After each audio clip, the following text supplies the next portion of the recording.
Hey, people. I We're here. jumped just as high, too. We are here. We're happy to be here. And I actually I heard that gamer. I know you'd rather be mowing lawns, but you can do that tomorrow. Well, actually, I couldn't. Fucking thing kept dying on me. I don't know if I got a messed up carburetor or clogged fuel filter or something. So I gotta mess with that tonight. Try to. Well, if you need any pointers on it, because I know you don't know cars, I'm happy to help. Oh yeah, sure, no problem. I'll be sure to text you at 1:30 this morning when I got the carburetor off, asking you if this is the right adjustment for it. I'll tell you, it's no problem. And then I'll ask you. The answer the answer is always going to be no. It's going to be the wrong one. I'll send you some YouTube video. But what I was going to say is, so I was thinking, right?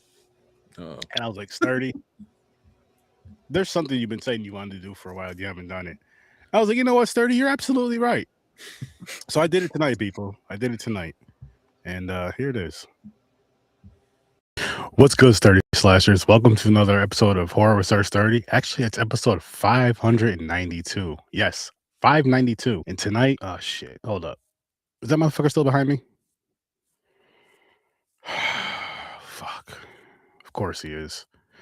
Anyway, he's a part of this movie. He's so excited we're reviewing it finally. But I still want you guys to be honest. Be honest in the comments. Trevor, Mick, Fade Theory, Gamer, don't be scared. Be honest. Sturdy's going to be honest as well. But tonight, we are reviewing The Mortuary Assistant right over on Shudder. You can watch it right on Shudder. And if you didn't watch the movie yet, this is a spoiler show, so be careful. Based on the video game, which I haven't played, which we will discuss. But again, Mortuary Assistant, welcome to the madness. I want to get back to doing intros again, man. Like, I just missed. Very nice. Golf clap, Miss 30. That was a good one. I missed it, and I was telling my wife, I was like, I don't think I've done an intro for like 2 years now. Yeah, that had to change. It's so much fun. Like, it was like, and I'm gonna be honest with you guys too. The reason why we're starting late is because I was working on this like before you guys came in at 7:30. I did the intro, like recorded it at like, I think I started recording around 7:30 because I worked till 7:30. I'll let you guys in at 7:45. So I got it done within 15 minutes of the recording, the editing, and everything. And it was my first time in a while, like recording something and getting it done in one take. I just had something I wanted to say in my head and then freestyled the most of it. But I was like, let me just get the basics down and then just go. So yeah, intros are coming back to Horror with Star Sturdy, and when Sturd-O-Vision comes back over there as well. it's also good that you put in it. This is a spoiler show, and yeah. I figured I might as well throw it in the beginning, and I want to try to bring it back on Popcorn and Pints too, because I think that'd be fun over there as well. But yeah, The Mortuary Assistant. Now, as you guys heard me say in the intro, I did not play this game. I was wrong. I didn't either. I didn't know there was a game. I was wrong, and I know what you guys are thinking. Sturdy, wrong? Him? Really? My wife is just like, oh my goodness, oh Dios mío. I know, and it surprised me too, but no, it was a completely different game. So what game were you talking about? Yeah, I know. Me too. I was like, what? It's the game that I was talking about was called it's Dark Pictures something, and it's an anthology. That part I had right about it, the game that I was playing being an anthology, but everything else 100% wrong. 100% wrong. So yeah. How's it going, Jamie? Hey Jamie, how's it going? Thanks for stopping in. But yeah, just don't tell my brother that I was wrong. Don't tell Henry that I was wrong, because he kept saying we never played the game before. And the only way he's gonna find out that I was wrong is if he actually watches this episode. So that's on him. But what's good though? How's everybody doing? Another Thursday, another Horror with Sir Sturdy night, another fun night. Not another. Now listen, we've been on a rough patch these past couple of weeks with the movies. We haven't been watching the best ones. This will be a month. This will be the 4th week in a row. We haven't been watching the best ones. This wasn't horrible. This one was okay at best. I'll say that. And I say it wasn't horrible because the way I do my ratings, like I wouldn't give this a negative rating. It did make me want to play the game though. Like I feel like this movie had a lot of cool video game concepts and elements that you kind of pointed out. Just if you're someone that games, even like a casual gamer or a gamer like gamer, you see that. For example, really quick, which we'll get into it more once after our ratings and all that. But like when she's lighting, I forgot what the guy called, but she's lighting with that little piece of paper. It looks like a strip of newspaper. Like a And she's like talisman paper or something. Yeah. When she's like walking around the room and looking up at the thing, like certain games, they have very similar aspects and very similar concepts or puzzles that are like that. So in the movie, did it work? Oh, no, it did not work. In the game, did it work? Most likely. And I feel, again, I've never played this game before, but I feel that they, again, like the last video game movie we reviewed, which was Until Dawn, and I didn't play that either, but just from talking to Gamer. But you can go back to the Resident Evils and to most video game movies. For whatever reason, they ignore the game. They take the title, they may take a character or two with the names, and they may take something that looks like something in the movie, in the game and throw it in the movie. Other than that, they ignore the story. They ignore everything that gets fans into these games from day one. Again, we go to Resident Evil. I believe the first one came out in the night. PlayStation 1. What was that, 96, 97? Yeah. And people, 94, 95 it came out, but yeah. People still play that game from the fucking 90s. Mm-hmm. Can I just interject for a second? Iron Lung that came out this year is based on a video game. Oh, really? Is similar. Yeah. And you should check it out. It's good. Independent, completely. Yeah, I still haven't seen it. Yeah. The context but it's not like this. I did like we talked about, and I know we're going to get more into it, but like that does incorporate many things from the video games as well and adapts them well to a movie. So, and hopefully, and weirdly enough, I watched the Super Mario Galaxy movie yesterday, and it incorporates so much from the games and is barely a movie. So maybe we're starting to see an uptick trend. Maybe. I mean, I feel, I didn't see that yet. I do want to see that one, and I'll think about that theaters, but I do really want to see that one though. But no, what I was going to say is, with that one though, Mick, I feel that one's really trying to draw, and it's obvious, yes, but just trying to draw families in, because you figure you could make it in there to where it's the type of movie where it's going to keep kids excited enough and quiet enough, in a sense, to be excited enough to watch the movie like all the way through. And then for us, for people our age group that grew up with Mario, the nostalgia of the Mario games, you have that. And then if you have kids, if you're going with your kids, you get to see your kids happy, enjoying it, and having a good time with the movie. Or if you're like me, I mean, the kids are grown, so I go with the wife and just have a good time, just watching the movies and the nostalgia factor of it. I remember going to see the first Mario, not the original, not that. I didn't see that in theaters, I don't think, and that was terrible. I did, unfortunately. You did because John Leguizamo was in it, though. That's the only reason why you guys went. I know you guys. I actually saw it because of Bob Hopkins, because I loved them in fucking Who Framed Roger Rabbit back then. It should have. I mean, those two should have worked together. It just was the worst movie to put them in together. Yep, Mick should have did the script. But anyway, what I was gonna say is with the first Mario, it was an awesome time to go see that. The theater was packed. And it was cool seeing families in there and just like the excitement on all the kids in there and all that, and all the families in there having the fun with the Mario. Mortuary Assistant, I know it was like briefly in theaters. I doubt that did that. I can almost guarantee that didn't do that, because again, like I said, this movie was okay at best, which we will dive into our ratings right now, actually, and then we can really get into this movie. So, James, I got you, Grandizer. I'll hit you in a minute when it's my turn. your rating. It was a disappointment to me, but it wasn't horrible. I'll give it a 5 for now. We say what video game that you wish was made into a movie? That's a good question. Why don't we answer that as we give our ratings? Well, if you have it on top of your head, I can't. I gotta think. Oh, Well, you fail. You're out. Kingdom Hearts. Oh, okay. Ooh, Okay. ooh. Especially okay. now after we got this whole Mario and everything.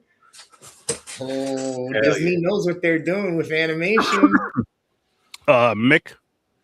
For me, this is a 4, and a video game I'd really like to see turned in is Metal Gear Solid. Ooh. Ooh, okay. Trevor. I give this a merciful 4, and I would say Squirrel with a Gun would be a great live action film. Ooh, Never heard of that one. Me Yeah. either. It's a I gotta think of a split game. thing. I haven't played it, but I've seen demos. It's literally a squirrel with a gun. It's like Thanksgiving It- type Well, movie. it's like one of those that's like the simulator games, except Yeah. you do it with a gun and a Okay. squirrel. Nice. How about you, gamer? For the movie, I'm actually at a 5.5. I wasn't overwhelmed with excitement by the end of it, but I wasn't also underwhelmed either. It had its caveats with acting and such, but could have been better, could have been worse. But I will say, I feel like this did certain things better than Until Dawn did, and I feel like, and I don't even know if those elements were part of this game's game, because I've never played the game. You know what I mean? I'm wishing the elements that they had in this movie were in Until Dawn. Mm. All right. Mick took the Metal Gear Solid, so I would have to say Tenchu. Oh, there you go. I haven't played that in a while. And since James took Kingdom Hearts, and we already got obsessed with Resident that Evil, game, so I'm man. happy. I was obsessed. I'm gonna give this a 3.5. And then for my game, I know there's plenty of these movies out, but made exactly how this game is made. Again, made it how this game is made. Resident Evil 7, Biohazard. That game, that's my favorite Resident Evil right now. Like out of all the ones I played, which I only played 5 through 7, like all the way through. I played 1 and 2 like in bits and pieces, but 5 through 7 I played all the way through. And 7's my favorite damn near by far. I feel like it brought the horror, like the real horror element back to it. And it's such a good time. So Resident Evil 7, I would love to see that, but actually following the game, not doing the bullshit you guys have been doing for the past X amount of years of Resident Evil, which we did review those. I believe last year. You guys should go check that out after this episode. But yeah, like I said, I gave this a 3.5. It's like right on the same level as of right now with me as the last game movie reviewed, which was Until Dawn. And again, like I said, I haven't played that game, but both movies had like really cool concepts and really cool aspects that would fit better.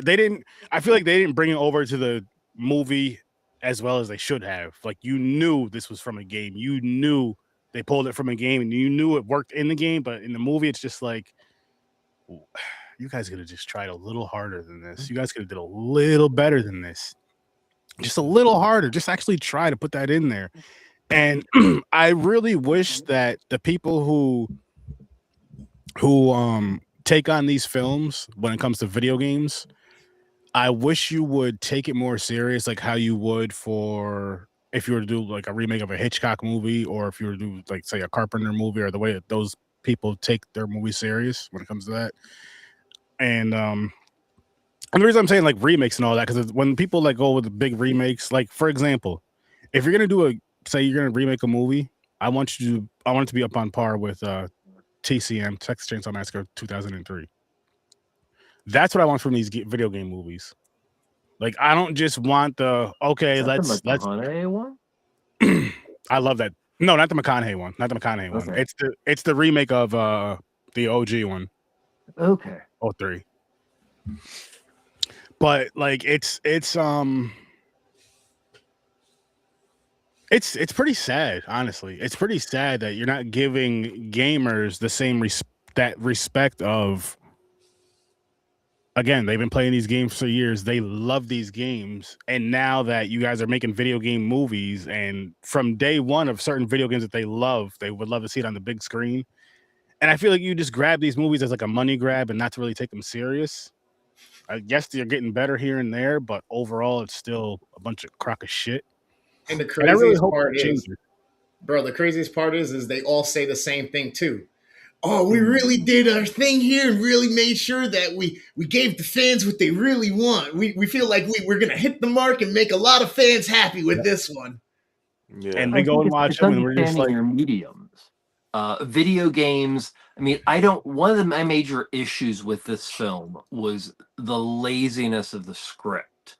And I felt it was lazy to the point that even though I'm not a game person, it made me a bit angry because there are two mediums. There's a video game and there's a movie, and both can have very complicated narratives, as we've learned. But a lot of video games, especially older ones, do not have a complicated narrative. So you have to fill in those blanks for anybody to really give a shit. And this movie didn't make me feel like I gave a shit. And I honestly say everybody should just go out and watch The Autopsy of Jane Doe. Yeah. Great atmosphere, and forget this film. Sorry. All right, I'm gonna push back on you a little bit with Trevor with that advice. I definitely get it. First off, recommendation's great. That's a great movie. The only thing I will say is I will recommend like you did, but I'm not going to push people to say don't watch this movie to go watch that, because those are two insanely different movies. And the reason I say it, the only thing that's connected is the mortuary aspect of it, you know, and the the morticians. Now, I don't like comparing movies that are good to movies like this, because a lot of people come up with preconceived notions. It's like, oh, so it's a little bit better. No, Autopsy of Jane Doe is a movie. It's a masterpiece. It's a movie straight through, and it's a very well written, crafted. Well, I'm telling you, Brian Coster than that. Too. Well, when I said that, I didn't mean to compare them as much as being like, okay, I am going to say something nice about this film. Is it attempted atmosphere? And I do feel that the film that I mentioned, it doesn't do it. But if you liked what it was trying to do, then this is the movie. This is what's going to get you the atmosphere, the narrative, all the goodies that you just didn't get, but you still liked that. The reason I'm disagreeing with that is because this movie tries to be the video game. Yeah. Which I think is what hinders it. Whereas with that movie, you're not going to go into that getting the mystery element of her trying to discover this. So that is a very different movie. Like I said, the only thing that really connects it is the mortuary part. And I'm not trying to pick it apart. I just see constantly, I always get comments and stuff where it's like, well, you know, you compared this to this and I don't see it. And it's like, all right, my point was one thing. So like, we might get some comments on that. I just want to say, make sure to check out Autopsy of Jane Doe. You're right in that sense. 100%. Do not think about this movie in terms of that one, because they are vastly different. Like, and for good reason. Like we were just talking about, like they do poorly writing video game movies. Yes, and that is an original movie with an original storyline that just works on all cylinders. I'm glad you pointed it out, though. But yeah, that's what really, I know I say this every time we talk about video game movies, but it's something that really needs to change. Or stop doing video game movies. If you don't care about it, don't do them. If you're gonna make a great game, a great movie from an awesome game with a good story, with a great story, then do it the right way. Yeah. Or don't do it at all. Or I'll say do it the right way, but maybe try some animated shit. See, it's really tough because like great stories like God of War, right? Especially the one that came out in 2018. Like as much as I'm excited for the show they're doing, like if they were to do a movie of God of War and give us the whole shebang that we got playing that whole game, the 3 hours of a movie that it was or so all together, and we got that as a movie, and it was exactly the same, I feel like a lot of people would then just pick it apart because it was exactly the same as something they loved already. You know what I mean? Yeah, so I mean, it's always a catch-22. Either you're serving the fan or you feel like you're at disservice at the fan if you're too authentic. So I think that's where I just had that. Video games work well with television shows, and that's why you really have to expand the world out. You really have to do the lore, and it's disappointing when you have an hour and a half and you can't successfully just boil a good narrative down. That's disappointing, but you'll see, like, but Fallout, I know the game, but I love the show. I mean, you could just go on and on and on. Video games have great narratives, great concepts, and they're done right. And this is not done right. We can't show that live. We'll get I'm arrested. looking at my notes. I'm trying to read up on the Mortuary Assistant and like some of the trivia and stuff as I go. So That's when not it's what my it is. turn, I will have something to talk about. Well, I have something to say, guys. I'm gonna say this about the assistant in this movie. I thought she would have kicked more ass and did a hell of a lot better. Yeah. You know why? Because that, you know who that is? That's Speedy, guys.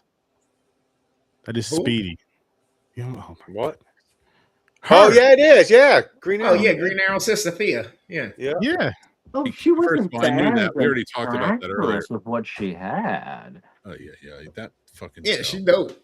But her acting was definitely better on the show. I don't know if that's because of writing and direction for this movie. Probably. I think you guys need to Oh, rewatch that Jeremiah show. Kemp, who his backlog is not worth looking into. It's a lot of cable fodder. Mm. Well, I mean, this was a Shudder movie. Well, yeah. Shudder I mean, usually does good though. I mean, Shudder has he's not kind of always. a journeyman director. Listen, that listen. just whatever they hire Terrified him for, he was does Terrified was also a Shudder original. No, it wasn't. No, it wasn't. Yeah. They bought. No, they didn't. it. They bought that at a film festival. That was its own original movie out of Argentina that they bought. What about what's the Evil Within? When Evil Lurks. Or Evil Lurks, I mean. Nope, Yeah. another one that was a darling. Everything that's in that film festival. Shudder 10-year box set was actually either purchased at film festivals or from other countries. Well, they do. They are for the Mhm. last couple of years. I don't know if this is a Shudder original. I believe it It is an is. original From what I was original, looking at, I have it up, but I'm looking at this. I will say, like Shudder for the longest time was just picking sort of the mid-level horror movies out of, which with on their budget is a good deal. Mhm. Those mid-level horror movies from film festivals around that work that were more favored. They don't always get stuff that works though. But I will give them credit; they're good at curating. It's not bad. Oh yeah, extremely good at curating. Yeah, I mean, I don't know. I kind of feel like if the writing was just a little bit stronger and some of the I really like the creepiness of the mortician himself, but there was still something off about the just the feeling and the interactions between him and her, which I guess that's part of what they wanted, but at the same time, there's just still something that it just wasn't quite a good mesh with something. But that ominous feeling, the voice through the phone and the different spirits talking to her and that whole aspect and the way that made you feel, that's what we should have been getting Until Dawn. Because Until Dawn was completely a weird headspace psychological movie. Mm-hmm. That's the type of stuff we should have been getting and should have worked better over there. I didn't think it worked in this. But for some reason, it was literally... I felt like there should have been a button that I would have pushed to be like, ask Dr. Delver this or ask Dr. Delver that. And that's how dry an attempt at a human being Dr. Delver was. Yeah. And that was just that was, I mean, I don't care if they want to say like, oh, it's hark back into old school video games. No, it just looks and comes off stupid in a film. Mm-hmm. He was almost forgettable at times. Like when she was on screen a lot, you almost forgot about him because they did that so much. The way that he was the way he talked on the phone, the way he talked and acted in general. I feel like they overdid it with that kind of. I don't know if they're trying to make him mysterious or what, or creepy or whatever. You already got that vibe from him, so you really didn't have to do too much to get that weird vibe off of him. And I feel like they over and underdid his character. They overdid it with like that weird kind of silent vibe thing, but they underdid it with not just writing a better script for him or writing a better script. And then they made him into goddamn Constantine. Yeah, that's the thing too. I'm like, is he a villain? Is he a villain or a good guy? Which is really strange. Yo, I thought he was a pervert at first because when he was in the room talking to Miss Thea Queen, he was like, I think her eyes changed or whatever. And he started unbuttoning his shirt. I was like, what the hell's going on here? Yeah, because the shoulder, the shit tattooed on his stomach, on his chest or whatever, the symbol. Well, here's the thing. I'm saying he's a villain because he knows this. He has this girl come in to work, says you're not doing night shift, but then he ends up having her do night shift. Now it's attached to her, and she's trapped. So that motherfucker trapped her into this. And I think it was because he thought it was like transfer to her and he could leave or something. It was fucking weird. I never played the game. I wish I did. so I know more about the story itself if they're using So- some of it. It's really bad So his reanimator reasoning nod. was he thought it was attached to him. So if he didn't work nights and he was out of it, it would be attached to him at home, and his work can continue with the person if they happen to work at night, or he's the only one with the village, the sigils on his chest. He can work at night and control it. But then he realized, oh no, it goes after anybody that comes into the space, and it actually attached to her. Fuck, I fucked up. I thought it was only attached to me, so everything else would be okay. Yeah, that's the part that caught me. I was like, is this motherfucker? Because he had the one girl locked up in that coffin box thing. I'm like, yo, is he a fucking like serial killer? Very Herbert West. Yeah, it was weird. Who was that chick? Was that the last assistant? Yeah, I think so. Okay. I assume so. They didn't say. Like And he that trapped her because it was in her, so he thought it was attached to her. It's fine, but it left her. There's your problem. There's your problem. We're all wondering who that character was. Yeah. You can't have somebody in a movie and wonder who they are. Yeah. You know, like, and honestly, like this movie was just fucking boring. I watched it last night, and it's just been a bad week for movies for me. Yeah. That's a disappointment. And yeah, was it Mortuary Assistant? Like this was, they did entangle so many things from the game that I thought, hey, this is interesting, but this movie's boring, so I don't know if entangling this much from the game is a good idea. I know we were having that conversation, but like it did not work here. Like Iron Lung, it worked, but it worked because it was the story. Like you check things on the computer. He's by himself. That's interesting because he's by himself. He has to carry the movie, so he has to check things for information on the movie, in the story for the movie. This, it was just like, okay, phone. You know, let me go check this. Let me do this. Oh, let me go do this. And then I have to put the puzzle together. And it's like, I would rather play the game than watch this. Oh, definitely. Yeah, Definitely. yeah, 100%. But I mean, I don't I like could video damn near games. say that about any video game movie adaptation. I'd rather play the game. But that's the point. You shouldn't. You should be able to say, hey, I want to play the game after this movie if you made a good movie. Yeah. You know, But but speaking they about don't the do game, the puzzle she was doing. So she had to go around because they're written on the wall somewhere to find the demon's name. I still don't know what the fucking demon's name is. But she's going around with a Asperger. flashlight. What is it? Asperger. Asperger. But they go around with a fire and shit on the wall looking for these sigils so she knows which one to put in as a puzzle. I thought more shit was going to happen when she's searching for them. More crazy stuff. James, my question there was, okay, so she takes the piece of paper out. It magically catches fire. This, of course, to my opinion, sets everything a-going because she then has to, I don't know if it's toilet paper or if it's a special, like it's Bible paper. It's Bible. The funny part about that is, to interject for a second, they had to write the scripture on there. I know. That's what I'm thinking. It's like, what the?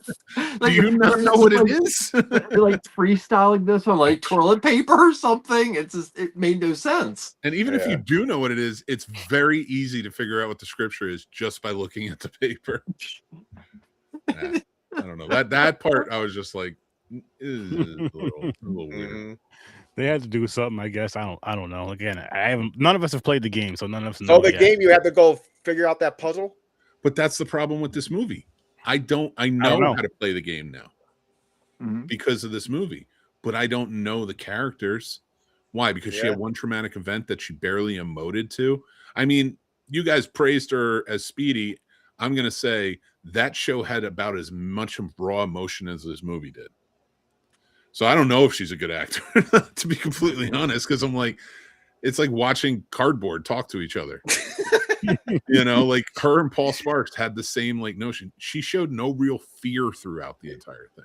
Yeah, that's weird. You know, that I agree with. We were more scared when we play Phasmophobia than she was living this nightmare.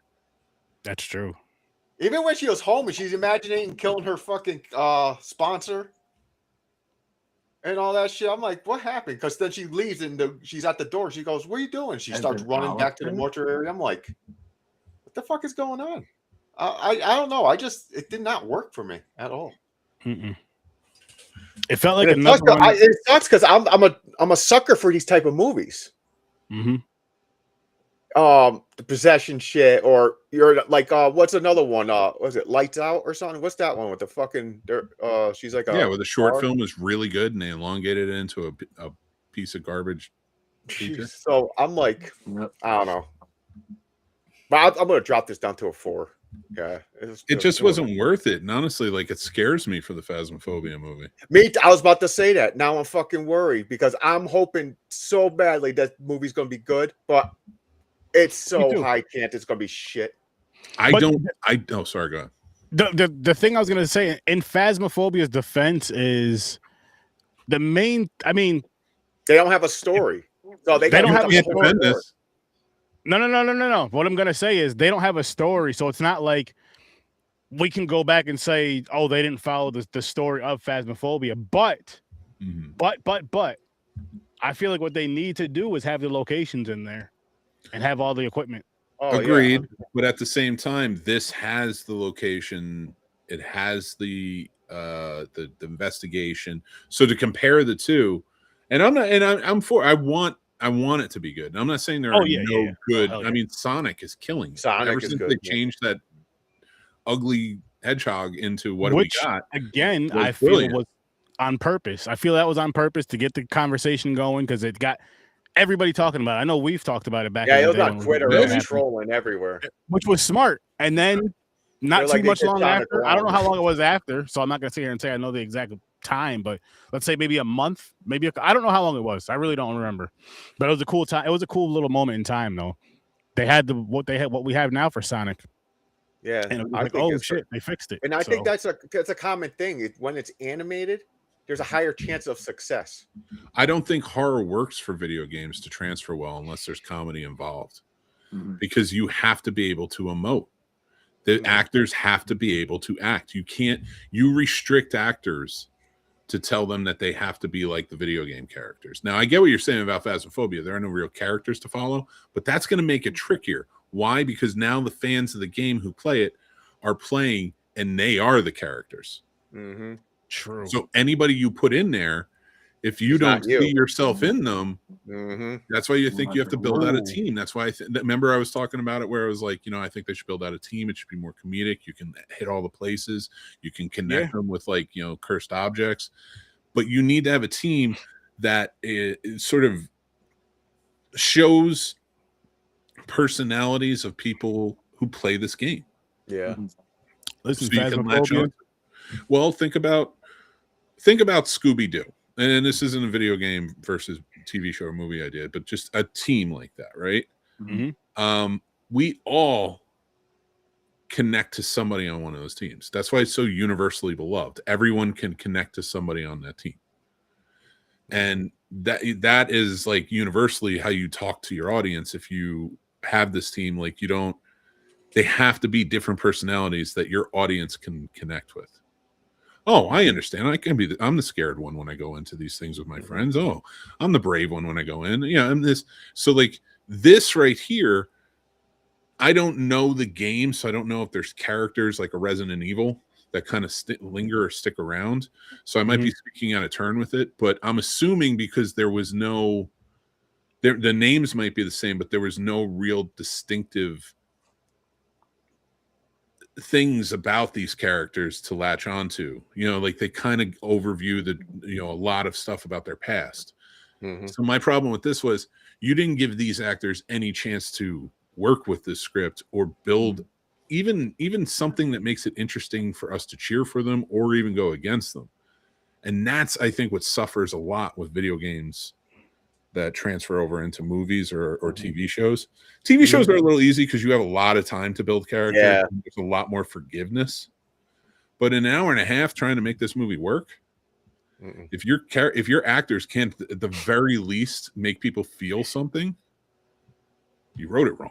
Yeah, I didn't give a shit about nothing. I was more like waiting for more of the fucking possession parts. I'm like, where's the demon? That's the character I want to see. And I was James. The other I ones was were thinking the same forgettable. thing. I wanted to see more of this. Yeah, right that here. fucking creepy thing in the bottom of the steps Like, and shit. I'm like, yo, what the I hell mean, is that? You don't get a I good wanted look to see- until You never Like- really explained what that is. Yeah, all. Like I didn't mind that it was in the shadows, but as much as they were showing, what did you say was Is that as the much as they were showing it, demon? as much as they were showing it, you thought it was going to be used like more importantly, like doing things or doing the killings and all this stuff, but it wasn't. It just popped up every now and then or whatever the case may be. The So I wish rule of wish the It's it was power- better. breaking across the street and it scares her and she goes back into the Back in the house. building, so yeah. also, I'm I assuming mean, it feels like it's raking or something. So also another point to this that I think just didn't work and like kind of hurt the movie in a big way, and sort of an addition to what I was saying earlier, is that you have a video game where she's investigating something, and we've built no lore during that time. We don't know the demon. We don't even know why the girl's in the fucking box. We don't really know what the sigils mean. So we're watching an investigation where we are literally learning nothing. We're just waiting until she figures something out, and then we get it explained to us in the end. That is shitty stories. In fact, I might lower this even on my own, because the technical aspects of this movie were infuriating. The sound design is terrible. Well, no, the sound design wasn't bad, but the score and the soundtrack mixed into it was terrible. And I don't care if you don't have the money for it, but there's better things you can do. You know, especially in an independent setting. And if you have Shudder money, you don't have to buy the biggest music, but you don't have to buy this schlock either that you put in there. On top of that, the cinematography was boring. They didn't use any camera angles that enhanced anything. The lighting was completely flat, and there were no real shadows or distinct things to really hide or show in an interesting fashion any of these demons or anything going on or any of the horror. It was just there. You just saw it. And the cuts and the editing in between, you can't even latch onto, is this reality? Is she dreaming? Are there hallucinations? Because the editing is so bad that they just cut randomly at different times when they should be lingering, and it doesn't make sense. And one of my biggest things, and I'll shut up, that it really disappointed me about this movie, and that now I'm going to lower it down to a 2, is it gets to a point for me where you are building up certain things and it's working. You're like little things here and there. You're asking the right questions. You're getting us going, or you're showing like a cool creature in flat lighting, whatever. But you're showing a cool creature. You might have framed a shot that looks really good at the moment, and then you immediately screw it up with some terrible scare. Like all of the scares in this were ineffective and they did not work well, and they followed on the heels of being interested in the movie. So sorry. Yeah. Figure I'd get that out. take me down to 3. Take you down to 3. Yeah, me too. Put me through a 3. I'm bumping down there with Mick to it. I'm going down to a 2 with him as well. So 2, 3, 2. Jeremiah Kipps watching this episode, 3. like, go fuck yourself, Mick Manhattan. Truth is truth. Shudder's gonna hate me. You made me Shudder with this one.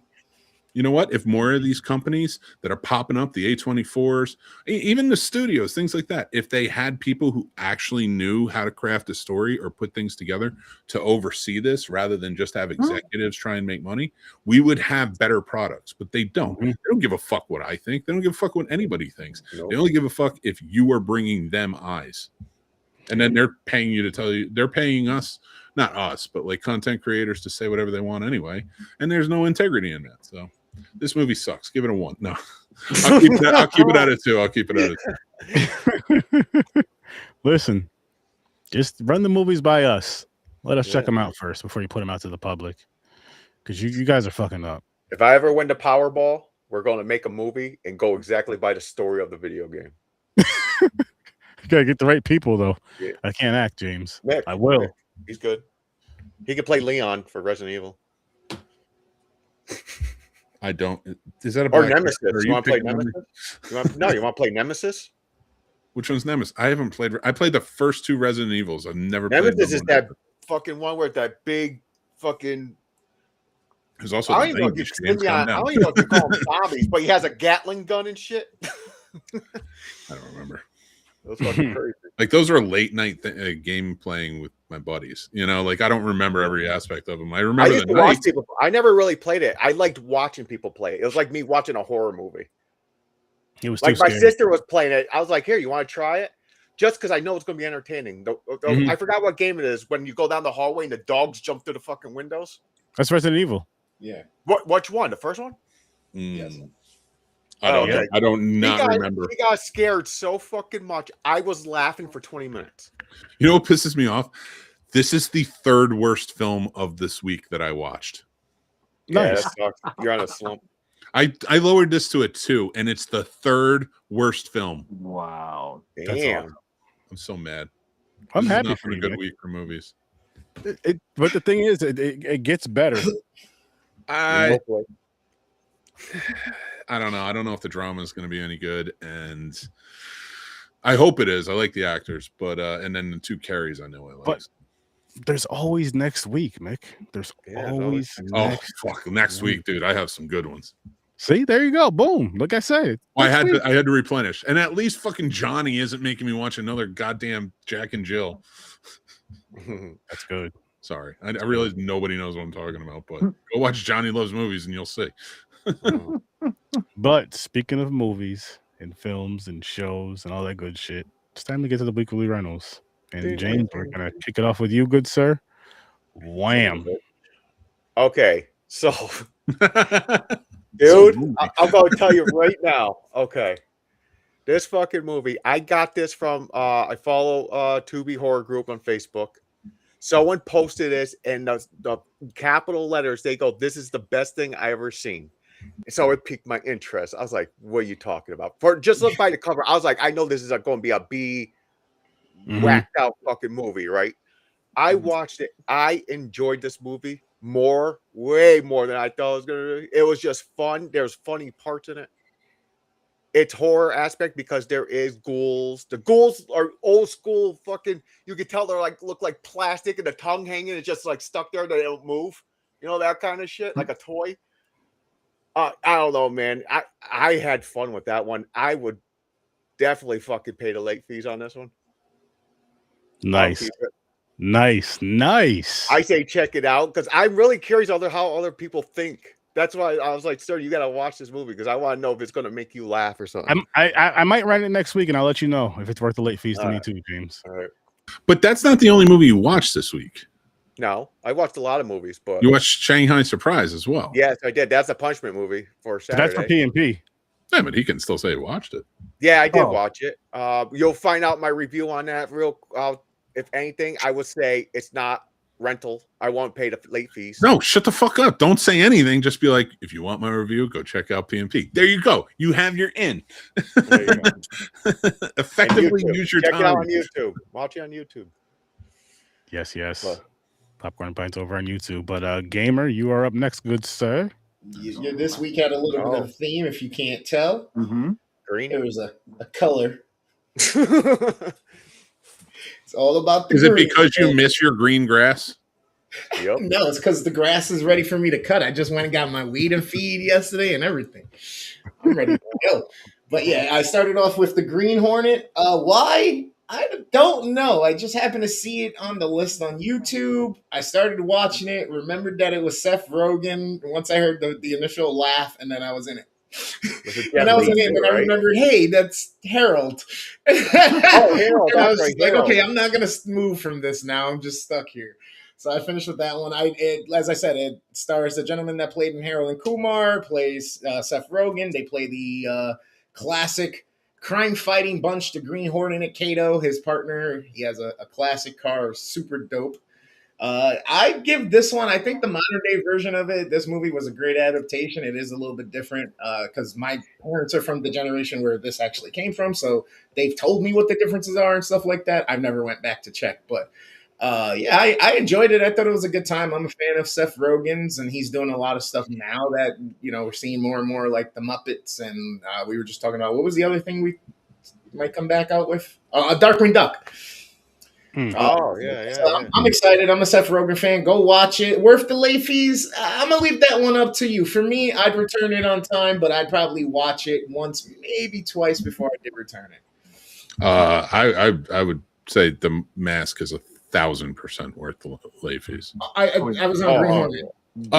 What? I didn't know if you meant both. Sorry. No. I was on Green Hornet. So that one, like I said, up to you if you think it's worth the late fees, but I would watch it once or twice at least. And then the next one was The Masked Siren. They're great. Jim Carrey, who's recently been cloned, apparently. I'm kidding. That's misinformation.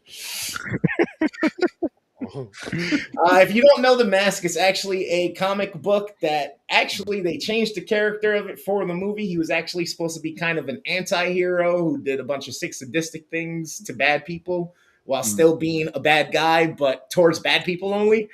So it was cool that Jim Carrey did his thing in this one. They did the adaptation to make it more for a general audience. This is Cameron Diaz's first performance and first appearance. So it's kind of cool. And I love the soundtrack from this movie. I literally had it when I was a kid. And my favorite one was Cherry Poppin' Daddies. Gotta love that. And then, hey, Pachito! I love it. You know, all the things they do with the animation at early days, because this was also 1994, I believe. So this is early on in CGI as well, just after Jurassic Park basically broke the world with it. So yeah, go check it out. Enjoy it. And don't watch Son of the Mask. No. Don't stay away from that. I did it. And hope this is one that we do get as a perhaps reboot or maybe a sequel.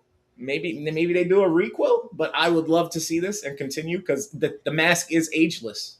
It is timeless. It's good. I don't think anybody can pull it off like Jim Carrey, though. Maybe if we get another talent like Jim Carrey in that comedy realm that I have not seen. I have never seen anyone come back onto the scene since Jim Carrey that could pull off what Jim Carrey's doing.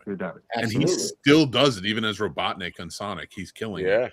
And it's I so much credit to that guy, even just for his comedy prowess. Like before that, maybe you can give it to a Jerry Lewis and others.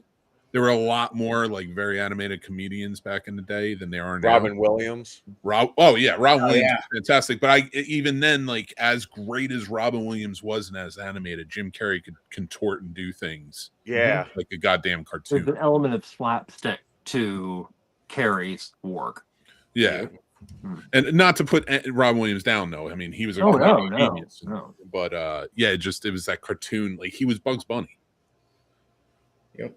And as Mick said, definitely 1,000,000% worth the late fees. I watched this movie probably at least 30 times when I was a kid, when it was first out, when I had it on VHS. I mean, this isn't worth the lines. It's time for an overhaul. Like, forget about it. You know what I mean? This is going to Sturd-O-Vision and figure out how to sneak it out. Because you should own this movie. Yeah, 5-finger discount. When you're taking the trash out, when you go back by the dumpster, you have it in a trash bag already. You open the trash bag and then you fucking fling it over the fence and then you come back for it the next day. There you go. Very elaborate scheme. Oh man. Mick, you are up next, good sir. This is only 4 of 13 movies I've watched this week. God damn. I only count from last Thursday till now. Yeah, all right, let's kick this off. I'm gonna start with the older movies first. I went on a little Gosling kick after Project Hail Mary. You can leave them up, I don't give a shit. Nobody needs to see my face. I'll start with The Nice Guys. Great comedy, written and directed by Shane Black. Funny. Russell Crowe and Ryan Gosling play off each other amazingly. They have great chemistry. In fact, the fact that Hollywood didn't, whether this movie did well or not, which is a crime, it should have. And this is my second time watching it, but like seeing their chemistry, I don't know how Hollywood didn't pick up that these guys should be in more movies together with the chemistry they had. That's rare chemistry. That's like Danny Glover and Mel Gibson chemistry. When they're on screen together, it works. You can tell there's a deep friendship there. And I like that about this movie. And everyone did a great job in it. I did not realize until the second viewing that it's actually Margaret Qualley that's in the movie. She plays the young lady they're searching for. So I didn't realize she started that early in her career, because this is 2016. Great movie. I say check it out. I wish they would put out a sequel. This is definitely it's one of the best representations of 70s movies that wasn't in the 70s. And that's what I liked about it. It still has the downer ending. It still has, it's still very cynical in a lot of ways, but there's it has a new age sort of upbeatness to it as well. Thanks to Gosling for that. He brings in a lot of comedic charisma. Now my next one does not have comedic charisma from Gosling, but I wanted to watch another Ryan Gosling movie. I was in the mood for a drama, and I wanted to connect with my good buddies up in Schenectady. In Schenectady, as they call it, now that I know that from this movie. The Place Beyond the Pines, shot in Schenectady, the hometown of three of the gentlemen right fucking here who are so beautiful. This was a good drama, well written. It's too long, and it adds an extra character backstory that I don't think it needs, and it kind of ruins the second act for me. But I did like how it transcends generationally from Ryan Gosling to his son down the line who's trying to learn more about him and comes in contact with the man who killed him, played by Bradley Cooper. That's not a twist or anything. You'll see as you go in. My problem with this movie is they focus on Bradley Cooper too long. We didn't need that much of a story in this, like the corrupt cop thing and everything else. And I get what they were going for and what was going on, I guess, up in Schenectady at the time. I don't really know. I guess it was based on... He definitely had corrupt cops at the time. There was one called Super Cop. There you go. So, like, I see why they're trying to shine a light on it, but it just felt a little too shoehorned in because we were watching this deep movie about a guy trying to make money for his kid. And then we're watching this movie about this kid trying to learn more about that guy because he died before he was born. And then he didn't die before he was born. He died when he was a baby. But you now are shoving Bradley Cooper down my throat. And he was fine in it, but it was too much Bradley Cooper. So that was my biggest issue with that movie. But it's definitely worth checking out, I think. Worth the rental. Maybe if you can find it on streaming, it's not worth the rental, but give Sturdy the business and rent it anyway. Nice Guys is 1,000% worth the rental. Is it worth the late? Is it worth the late fees though? I didn't say that. If it's worth the rental, I ain't going to the late. Well, Nice Guys, yes, that's worth the late fees. Okay, yeah. That's a movie. To me, that's a movie that's going to go down in a cult classic, like Dazed and Confused or a Half Baked, or those tapes we got back in the day that we just used to run out because they were so much fun. The Nice Guys is a movie like that. Okay, that's good to know. It's. So no, go ahead. You can put it up. I'm going on to the next one. So the next two are new ones that I watched. Mike and Nick and Alice is new on Hulu. That's a lot of talking. Maybe I should pick one or two movies. I did full reviews on these, so make sure to check out the channel and watch them there. But quick rundown: this is a time travel gangster movie. Interesting. With Keith David as the fucking mob boss. I love it. There's the casting in this is phenomenal. The chemistry in this is even better. I had such a great time. James Marsden and Vince Vaughn and Isa Gonzalez all play off each other fantastically. They're terrific together. And they're so much fun. There's a conversation where you have two Vince Vaughns, James Marsden and Isa Gonzalez, talking about Gilmore Girls. And I thought this will end up stupid. And it worked. It worked completely. And I had so much fun with this one from beginning to end. My only issue is, I had a few issues, and you'll see that in my review, but my biggest issue is they sort of use the time travel as a crutch. Not a big fan of that, even though I know Back to the Future is my favorite movie of all time.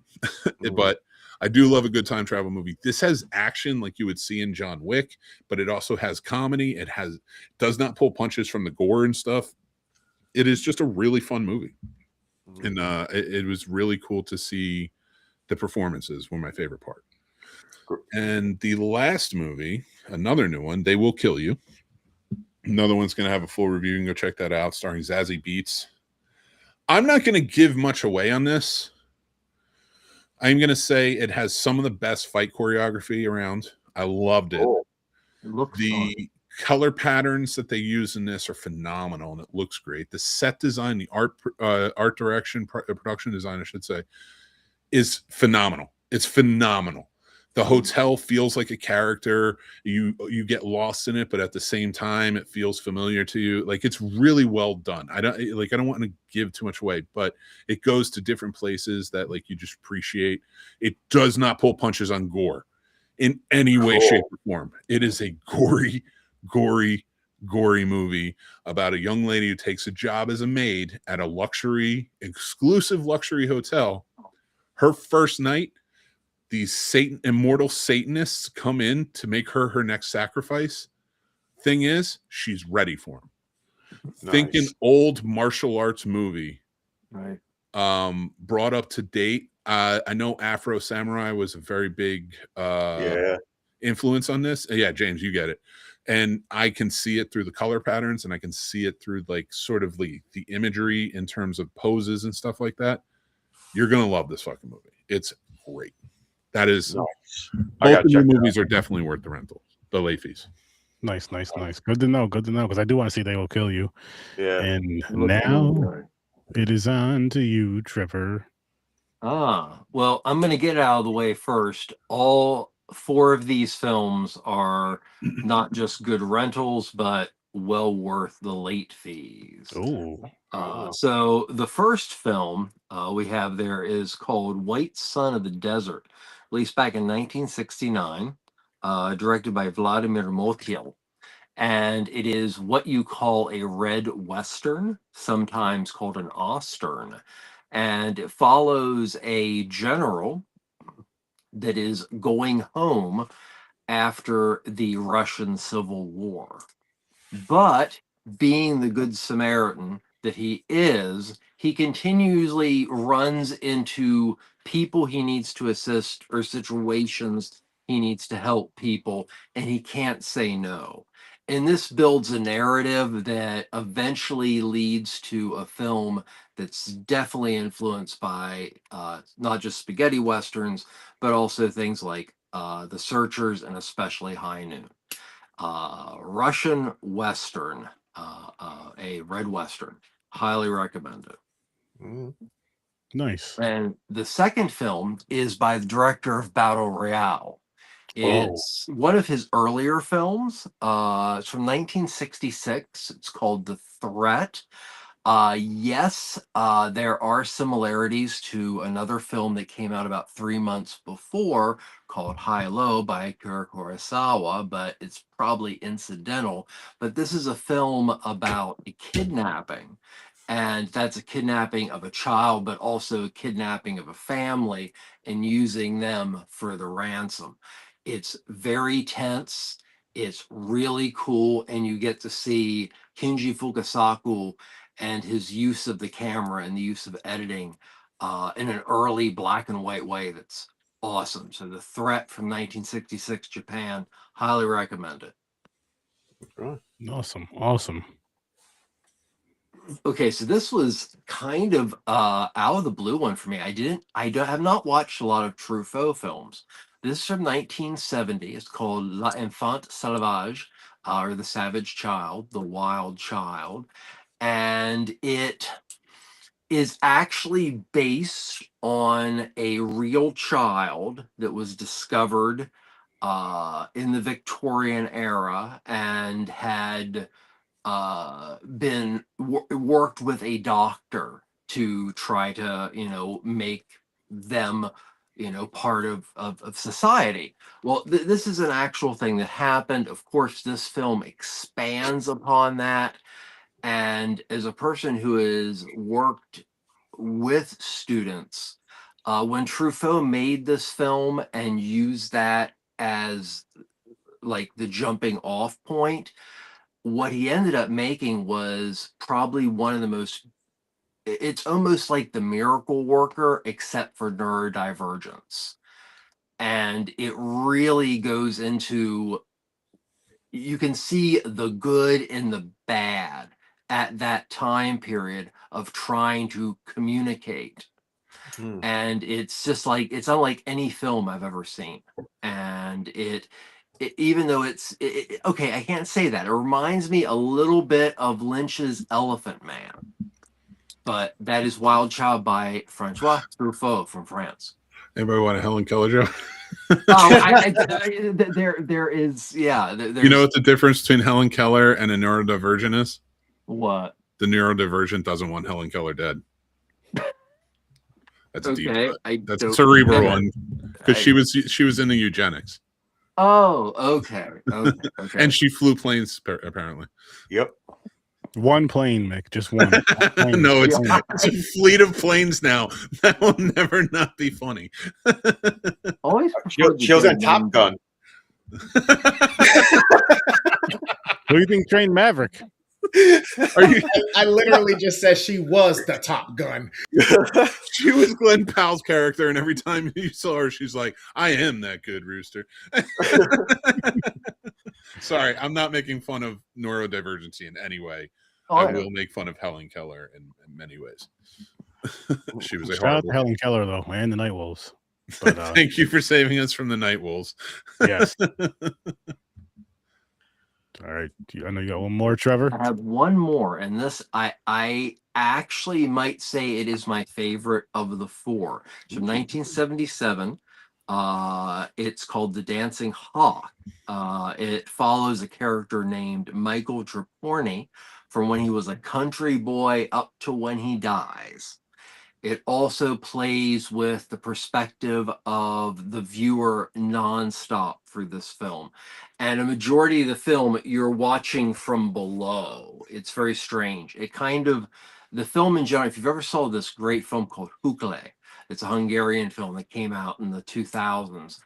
That's very close to this amazing film that literally watches a character go from such a low place to such a high place, but to see how much that character sacrifices or turns their backs to, or when they finally think they get what they want, it's not really what the journey was about. And it's this amazing existential avant-garde Polish goodness that is Dancing Hawk.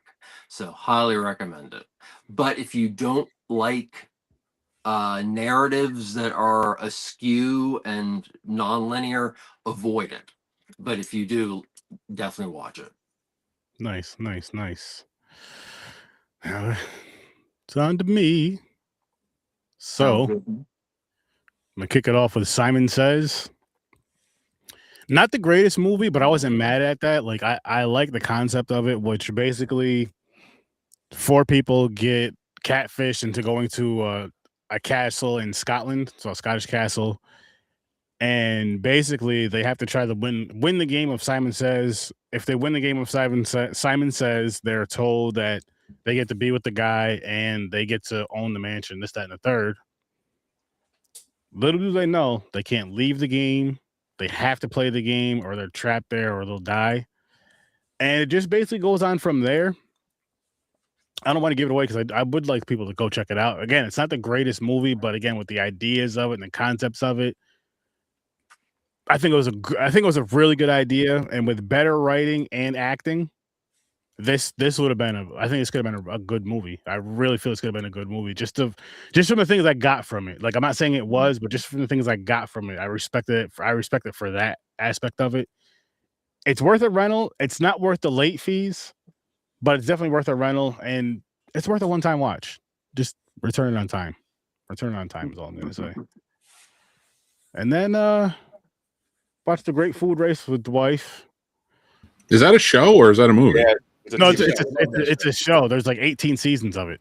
Oh, we can add shows in here? Are there really that whatever- many seasons? yeah, I thought yeah. there was only I thought it was because it was rentals. I thought movies. No, movies and shows. Because I mean, hey, there was a point where you can rent a series of a movie.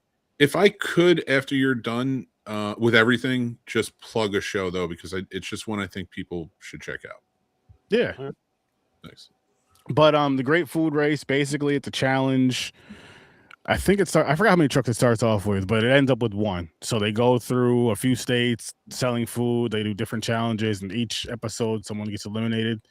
The winner gets $50,000 in the food truck, and it's cool because you see, like, I mean, we love watching food shows, but then you get to see so many different cultures of different foods and the way they do their food. Even if it's like the same food, like the different ways that people do chicken or the different ways that people do rice. It's so freaking amazing. And then to see like people doing this on a food truck and having to, and I know a lot of the stuff is scripted, but there's things on there that I feel like they're making the food, that part. Everything else scripted. What I don't care about that part. That's still fun and funny to watch too. But just again, that's just like, oh man, it makes you want to go to it makes me wish that like when they're doing these locations, like it was around here. Like, oh, they're gonna be here from the Great Food Truck Race selling this because I'm going and I'm eating. Is this the one that's been on for a long time? Mm-hmm. It's been on for a while. Yeah, like I said, it's 18. This is the 18 seasons. Because I knew a guy back in the day. He was called the Empanada Guy. He had a food truck, and I remember like I would go and get it. He had some great empanadas that he would make, all different flavors. And he said he was going to be on a food truck reality show. I don't know if it was this one or not. I would say look up, if you can remember his truck. I would say look up his truck name, and then go from there, and you may be able to find it. Be cool to watch. Oh no, I just want the empanadas again. Well, a little bit of both. A little bit of both. I will never watch a reality television show. But it's I mean, it's worth the rental. I don't necessarily say it's worth the late fees because, just grab it, watch a few episodes of it or watch a few seasons of it and then bring it back and grab another one and do the same. But it is a good time, though. It's a good time. It's a fun time. And have something to snack on when you watch it because you're going to get hungry. Trust me. You're going to get hungry. Dig it. And then another one we started, I believe we got about 3 episodes in, is Fallout. I've never played the game. Just started watching the show the other day. Actually, I think when we started watching it, either Saturday or Sunday, and we're more than 3 episodes, and we're like maybe 4 episodes. That doesn't matter. That's not important. Either way, post-apocalyptic series. This shit is awesome. This is one of those shows that I feel you should like. The hype that Stranger Things got, this should get. I don't know if it got it or not because I know it was out for. I think it came out in 2024. No, actually, it didn't get it because I would have heard about it more. But this is a really, really, really, really good show. Oh, I thought that came out. Who watches it? I just started. I never watched it. Okay, who else is here as a Cold War kid? Who else here is a Cold War kid? I'm your age, so am I. Trevor, you're a Cold War kid. For sure. Yeah. This show gives me anxiety. Like every time I watch it, I'm like, this is basically what they were warning us about every day in the 80s. Maybe I should watch it then because I got anxiety. An example of a show that does justice to the video games. Oh, this is because I love the fact that they don't have to follow any game line though. Mm-hmm. Oh yeah, because there's one of the things I like about Bethesda games. You can just roam around them. No. Mm-hmm.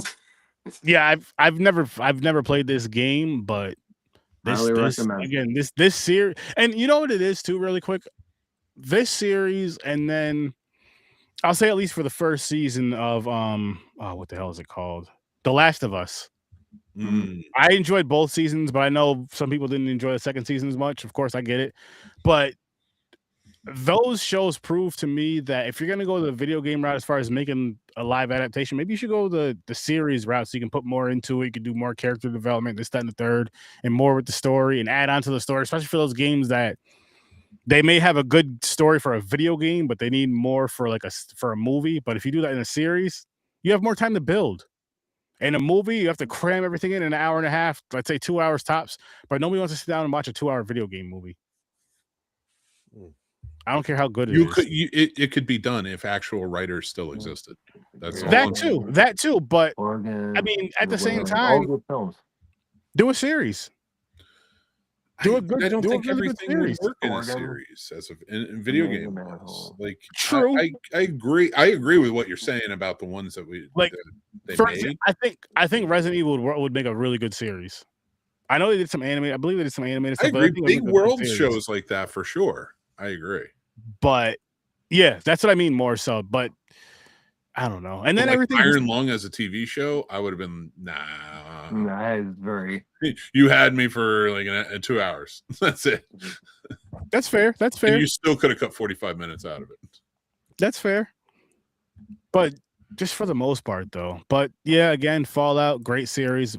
Worth the rentals, and I'll say worth the late fees. Definitely worth the late fees because this is something that I could see myself after we go through watching it. I could see myself watching it again. I could definitely see myself watching it again. So yes, check that one out. And then lastly, The Inn. This one, cool. Yeah, the movie poster that's the best thing about this damn movie. And Okay. I'm not mad that I'm getting these bad movies over these past few weekly rentals. These, because it reminds me of the time of going back to, and not all the time, but you go and you just pick out a VHS because the cover's cool. Well, listen, I knew back then, and I know even more so now. You should not go by that. But listen, I had the movie say. So what I started doing is I started saving movies on my Tubi list, and like, you know what? But I'm just gonna watch them. I'm just gonna watch them. I don't care how good or how bad they are. I'm gonna watch them because I picked them out for whatever reason I picked them out for. And this was one of those movies. And sometimes we make decisions in life that I'm not gonna say I wish I didn't, because I'm not mad I watched it. And it's a fast watch. This movie's only an hour and 5 minutes. So it's like one of those movies where it's geez. like this movie should be short, but I'm gonna say this movie should have been a short. This movie should have been about a half hour max. And it just again, I've said this before, I'll say it again, it felt rushed. And like we've been saying for these past few weeks, even if you don't have the acting, the visuals down, the writing is something you should really, really, really work on, really have down. Like acting, I get it. Say even if it's your first movie writing, because I'll say with acting, say this is the first movie writing, this is the first movie acting, and everything else in this, I can forgive everything but the writing. I can forgive bad cinematography. I can forgive bad sound. I can forgive bad acting. I cannot forgive a bad script. Just because I feel you have a lot more time to work and practice at it, you know what I mean? And like go over it and get more eyes on it. There's only so much you can do as far as acting until you really get into it as far as classes or whatever you do to get better at it and just practicing at it. Same with writing, of course. But I feel like you should already be doing that. Like if you're like, listen, I'm going to write them, you should already be writing stuff constantly.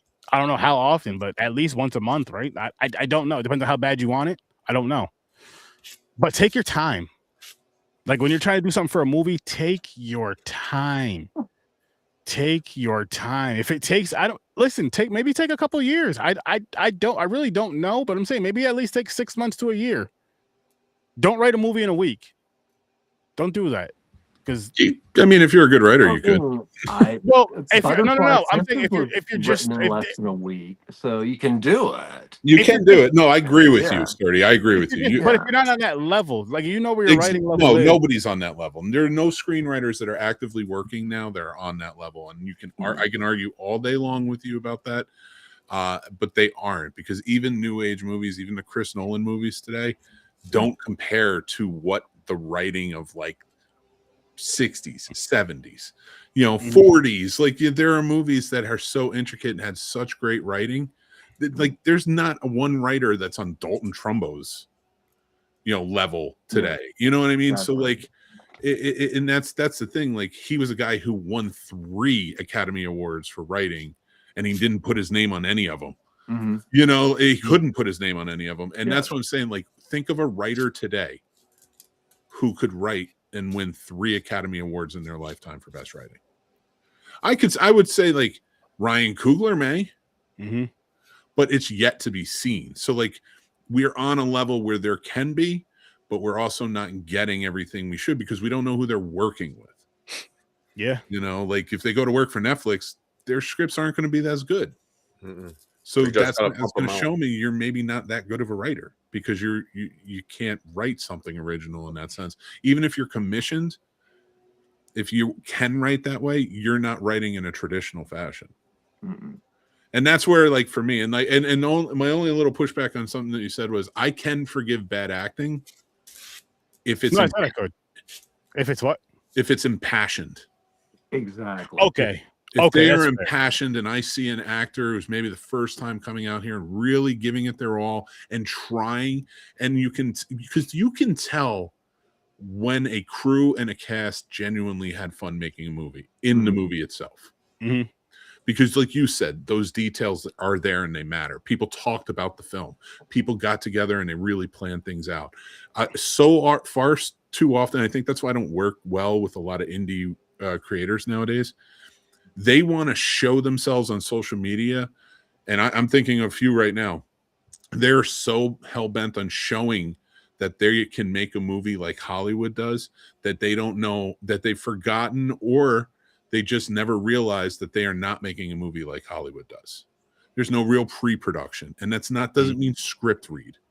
It doesn't mean like limited rehearsal times at your household. I'm talking pre-production, what really goes into pre-production. I'm talking about actually taking your time for post-production. I'm talking about when you're actually collecting money for your movie and making sure that you have for every aspect so people can get paid. But at the same time, making sure you don't have to come back later for finishing funds and stuff like that in marketing. Yes. Call it from the first point.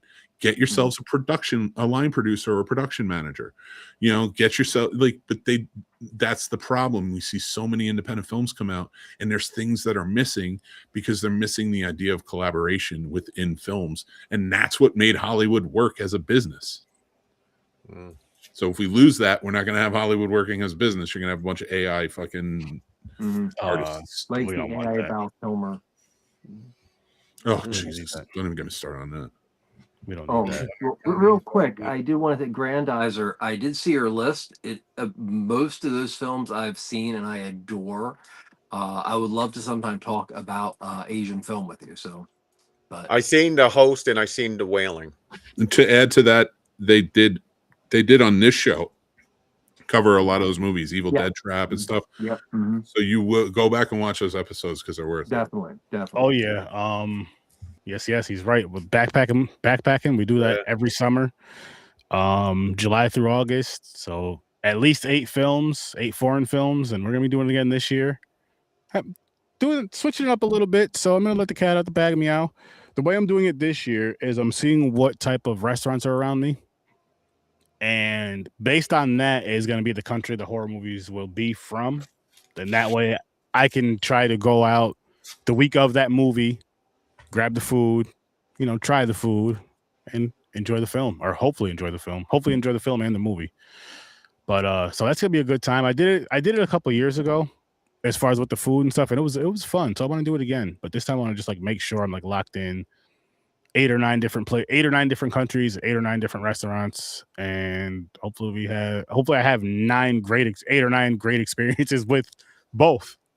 Hopefully we all do. Whoever wants to join in on that, but so I can't wait for that. And so we do really, really love foreign films over here. A lot. Mm-hmm. Would you mind if I plug that show? Mm-hmm. It'll be the only time I do because I'm all caught up. But I'm Passion Plea. I popped it up here. Go check out The Burbs on Peacock. This is a very funny show with a good mystery element to it, and I hope it comes back for season 2. I want more people to go watch it, so it will. Nice. Okay. Is this basically the Tom Hanks movie, but as a show? Mm-hmm. But here's the thing: it's well written. It's not a carbon copy. They add elements to the show, but it's a whole new mystery to solve. It incorporates people well. It's not just shoehorning in people here and there. When the people come in, you're kind of like, what the fuck? What is happening right now? Right? Yeah. It's definitely based on that. Keke Palmer plays that character archetype. She's not playing Ray, who he played. She is her own character, but her and her husband in that show, they kill it. And the whole cast is great. Okay. Grandizer, you'll be able to find those. They're called Backpacking. And also you may find some on Sturd-O-Vision, the Sturd-O-Vision playlist. You may find some on there too, because we did a few. We did one. I just looked at the video earlier. I didn't watch it, but it was Mutant Girl Squad, a wild Asian movie, wild with the weapons and stuff. But so definitely go check that out. And I said this before, and I'm gonna say this again. And I'm gonna say this again once we get to the foreign films and all that. But watch more foreign films. Any genre, whatever your favorite genre of film is, watch that genre of a foreign film. If it's action, horror, whatever it is, check it out, and I think you'll have a good time with it. I really, really, really do. A good genre. Make sure it's a good movie, has good rate, whatever it is that checks off all your boxes for it to be considered a good movie for you to check it out. Do that.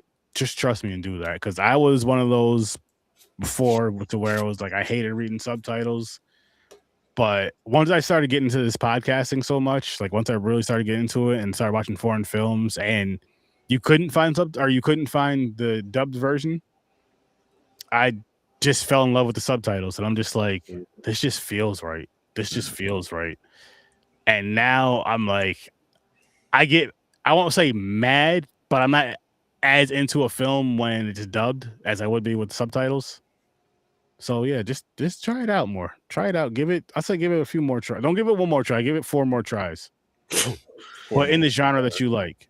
Yeah, 25 times. Give it 25. because you can give it one time. You may just hate it because you didn't vibe with the movie or like the movie. So sometimes give it a few more tries. Give it 4 more tries. 4 chances. If it doesn't work, then hey, you tried. I mean, they do it differently too, and it's like there's some elements I wish Hollywood used, but they hold back. Like some fucking countries, like Korea or Japan, they go fucking all out on their horror movies, and they're intense and fucking violent and shit. And on top of that, James, not for nothing, the stories are good. Yeah, so it's not even like they'll do everything for those. And this isn't every single movie, but for the way James is talking with the gore and all that, for those that are into the gore is up there crazy, but then so is the story.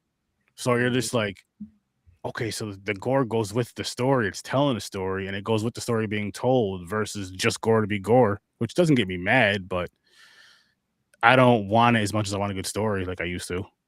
Most of the stuff I watch these days are foreign. Mm-hmm. I know I'm even watching foreign TV shows. Like, yeah, when you were telling me you're watching like foreign dramas and stuff, I'm like, this motherfucker would not watch anything like this in English. He'd be pissed off and annoyed with everybody. I just finished a fucking Japanese drama called Mysterious. Wait, what's the word? Mischievous? Yeah. Mischievous? Yeah, Kiss, Love in Tokyo or something like that.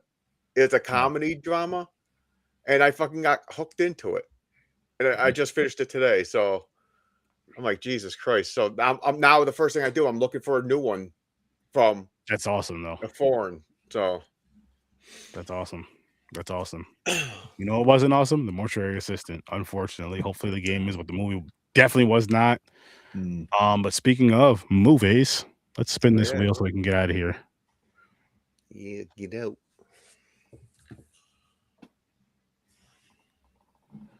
All right, get that.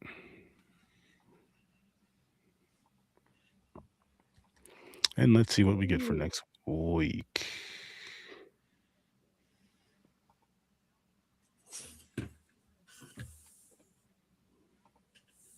Uh-oh. Tick, tick, tick, tick, tick, tick, tick, tick, tick, tick, tick. You're gonna be excited about this one, James. Don't even worry.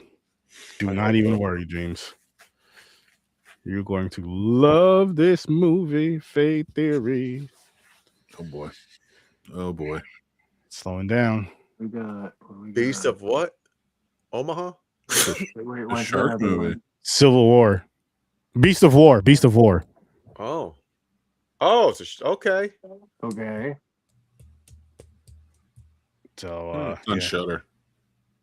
Awesome. So we'll be watching next week. Beast of War over on Is Shudder. that new shark movie that just came out? Everybody's talking about. They're like it's like compared to Jaws. I don't think that one is it. Oh, you mean Killer Whale? No, or Thrash. It's a newer movie. I think. Killer Whale just came out 2 months ago. Yeah. Oh, it did. You're right. I don't know. I don't think it's that one. Oh, it is a survival film against a great white. Okay. Yeah.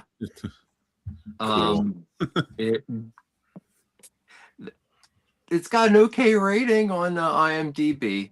Better than I thought. Better than this movie. Oh, by far better. Yes. Yeah. We'll see, but I hope so. I fucking hope so. It's like War and Sharks. There you go. Right. Yep. That's what we're gonna be dealing with next week is War and Sharks, people. War and Sharks. But we are gonna get out of here. No, not Shark Tank. This is all out in the ocean and shit. War and Sharks. But we're gonna get on out of here, people, though. So make sure you guys go check out Fade Theory. Make sure you guys go check out Worst Damn Gamer Ever. Make sure you guys check out the Scene Snobs. Make sure you guys check out Ambassador Media. Make sure you guys are here this Saturday for Popcorn and Pints, where we are going through 3 of those Carrie films. So be there. Yeah, you know the whole Stephen King thing we're doing. It's back this Saturday, and then be back here next Thursday. Be back here next Thursday where we review Beast of War. Hopefully it's a good time. The episode will be a good time. Hopefully the movie's a good time. But we'll find out next week. With that being said, I'll see you in your nightmares. Mortuary Assistant is not worth the late fees. Peace.